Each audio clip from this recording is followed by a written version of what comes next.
You think the pyramids are old? Native Americans were stacking dirt into giants taller than six-story buildings 5,000 years ago. No tools, no wheels, just sweat and spite. Europeans showed up, saw these earth mounds, and figured, nah, must be aliens or lost Vikings. Spoiler. It was the locals, building empires that make your IKEA assembly look like child's play. Welcome to the forgotten megastructures of North America, where history's biggest plot twist is that they were right under our feet all along. These earth mounds scattered across North America stand as silent giants, engineered by native peoples long before any European boot touched the soil. Thousands of years ago, communities hauled dirt in woven baskets, layer by layer, to create structures that rival modern feats in sheer audacity.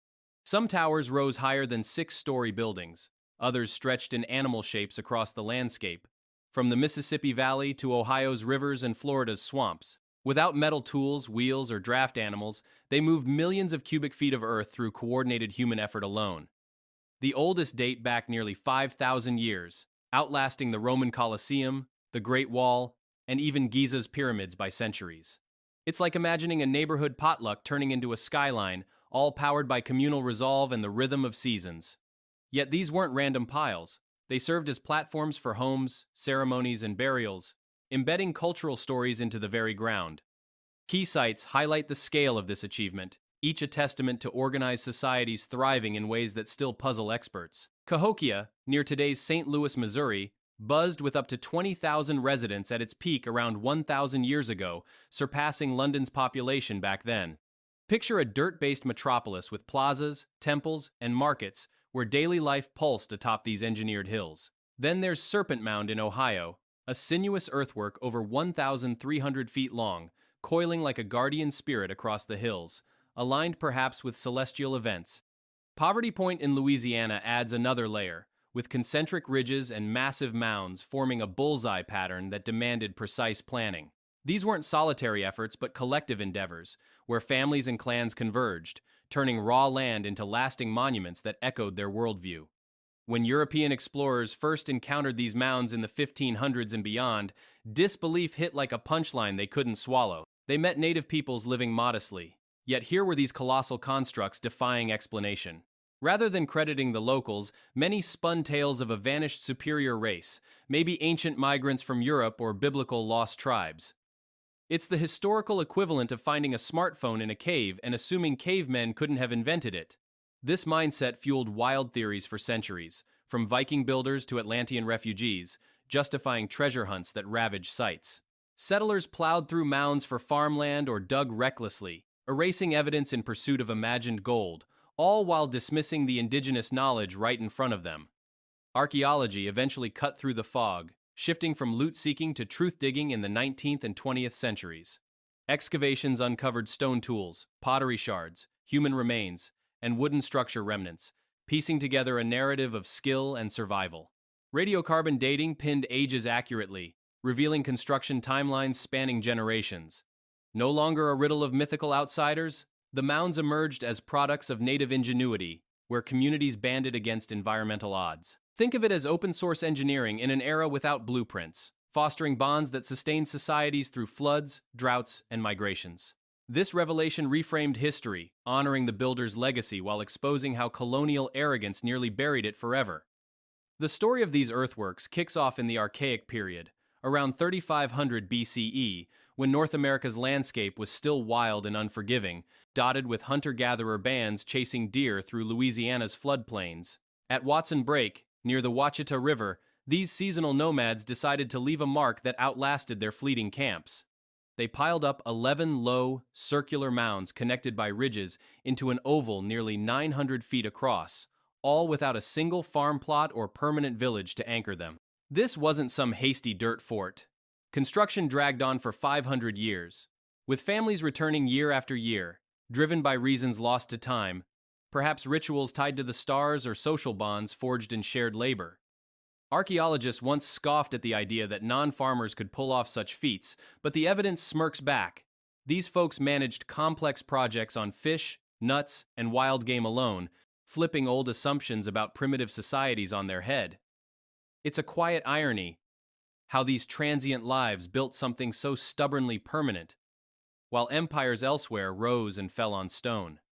Digging deeper into the process reveals a grind that borders on absurd, given the tools at hand. People wielded sharpened sticks, mussel shells, and woven baskets from river reeds to scrape, haul, and dump soil, basket by basket, under the relentless sun or through seasonal floods that could undo weeks of work in a night.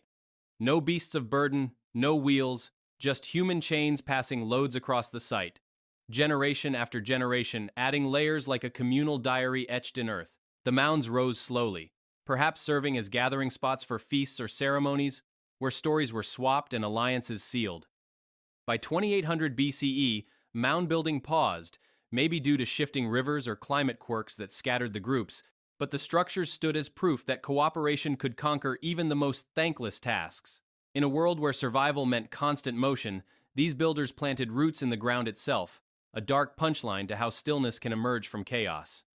Fast forward to Poverty Point, emerging around 1700 BCE, where the scale escalated into something that still baffles experts with its precision and ambition. This late Archaic hub in northeastern Louisiana featured 6 massive concentric ridges forming a bullseye pattern over half a mile wide, flanked by 5 major mounds, including the bird-shaped Mound A, soaring 72 feet high and spanning more than 7 acres at its base.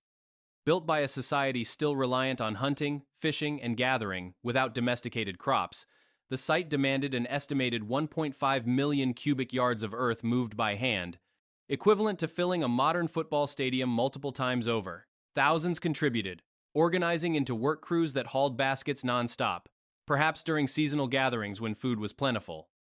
The layout aligns with solstices and equinox points, suggesting astronomical savvy that guided rituals or calendars, turning the earthworks into a living clock amid the bayous.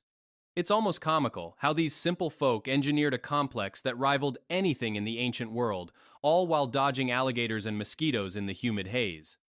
What fueled this surge wasn't just muscle, but a vast trade network stretching from the Gulf Coast to the Great Lakes, importing stones, shells, and minerals that hint at far-flung connections. Artifacts like carved soapstone pipes and atlatl weights show a flair for craftsmanship, yet the builders remained egalitarian, with no signs of rigid hierarchies bossing the show. Construction likely blended drudgery with community spirit, songs and stories lightening the load as dirt piled up over centuries. By 1100 BCE, activity waned, possibly from environmental shifts or overhunted resources, leaving the ridges as silent sentinels. Poverty Point stands as a testament to what collective will can achieve without kings or crops, a sly reminder that sophistication doesn't always wear a crown. By 200 BCE, the Hopewell culture took root in Ohio's river valleys, elevating mound building into an art form laced with symbolism and far-reaching ambition. These woodland-era people crafted elaborate earthworks, some shaped like massive animals, bears, birds, and the iconic serpent mound twisting 1,300 feet across a plateau, its coils perhaps mimicking constellations or spiritual paths. Unlike their archaic predecessors, Hopewell societies wove intricate trade webs across the continent, hauling copper from Lake Superior, mica from the Appalachians, shark teeth from Florida, and obsidian from the Rockies, materials transformed into stunning artifacts that scream ingenuity. Pipes carved into lifelike effigies, beaten metal ornaments, and polished stone tools filled their mounds, not as hoards but as offerings in rituals that bound communities. It's a wry twist. While Europe grappled with Iron Age skirmishes, these folks bartered exotics over thousands of miles, turning dirt piles into hubs of cultural exchange without a single written map. Mound construction under the Hopewell was a communal spectacle, where villages converged for burials, feasts, and ceremonies that echoed through the forests. Earthworks enclosed sacred spaces, some geometric, others effigy-style, built layer by layer with baskets and sheer persistence, often over generations. These weren't mere graves, but portals linking the living to ancestors and spirits, adorned with art that blended beauty and mystery. Population centers like the Newark Earthworks spanned miles, aligning with lunar cycles for gatherings that might have rivaled modern festivals, minus the convenience. By 500 CE, the network frayed, mounds abandoned amid shifting climates or social upheavals. But the legacy lingers in artifacts that whisper of a connected world long before highways. The Hopewell's downfall adds a layer of irony, how such interconnected brilliance could fade into the underbrush, forgotten until shovels unearthed the truth. Climaxing around 800 CE, The Mississippian culture pushed mound building to urban extremes, with Cahokia as its beating heart near modern St. Louis. This metropolis sprawled over 6 square miles, boasting 120 mounds, including Monk's Mound, a behemoth 100 feet tall covering 14 acres, larger at its base than Egypt's Great Pyramid. Unlike earlier eras, Mississippians farmed intensively, cultivating corn, beans, and squash in fertile floodplains, supporting populations up to 20,000 the city alone, outpacing contemporary European hubs like London. Wooden temples and elite residences topped the platforms, overlooking plazas buzzing with markets, games, and rituals, all orchestrated by chiefs who wielded power through redistribution of goods. Construction crews, organized like ancient guilds, hauled earth in coordinated waves, completing phases over decades amid floods that tested their resolve. It's darkly amusing, picturing these farmers stacking a skyline from mud, while across the ocean, stone cathedrals rose on similar hierarchies. For the Mississippians, mounds embodied more than architecture. They were lifelines to ancestors, spirits, and future generations, each layer a vow etched in soil. Communities endured sweltering summers and biting winters, celebrating completions with dances and feasts that masked the toll of injuries and losses. Disagreements flared, storms eroded progress, yet they persisted, forging bonds in the shared sweat. By 1350 CE, Cahokia emptied, hit by droughts, overhunting, or internal strife, its mounds reclaiming silence. This era's peak highlights human tenacity, a narrative where dirt became destiny, only to erode under the weight of time's indifferent march. Around 1400 CE, the grand era of mound building began to unravel, leaving behind questions that echo like unanswered calls across empty fields. Cahokia's once thriving plazas fell silent, its population scattering amid droughts that parched the cornfields and strained resources beyond recovery. Archaeologists point to a mix of factors: overfarming that depleted soils, deforestation that invited floods, and social tensions boiling over into conflicts that fractured alliances. Diseases might have crept in through trade routes, thinning communities before Europeans even arrived, while shifting climates turned reliable rivers into unpredictable threats. It's a pattern seen in other cultures, where success sows the seeds of its own undoing, as if the mounds themselves grew too heavy for the societies that raised them. Whatever the trigger, the builders didn't vanish overnight. They adapted, migrating to smaller villages or blending into emerging groups, their knowledge dispersing like seeds on the wind. The structures stood as quiet witnesses, overgrown with vines, holding on to stories that time tried to bury. When Europeans pushed westward in the 1700s and 1800s, they encountered these remnants but viewed them through a lens warped by superiority. Settlers plowed straight through mounds to plant crops, turning sacred platforms into farmland without a second thought, while others dynamited sites in futile hunts for buried riches. Government surveys mapped the land for expansion, often ignoring or demolishing what they found, as railroads and cities sprawled over ancient foundations. The irony bites hard. These newcomers, fleeing old-world constraints, erased New World achievements to claim empty space.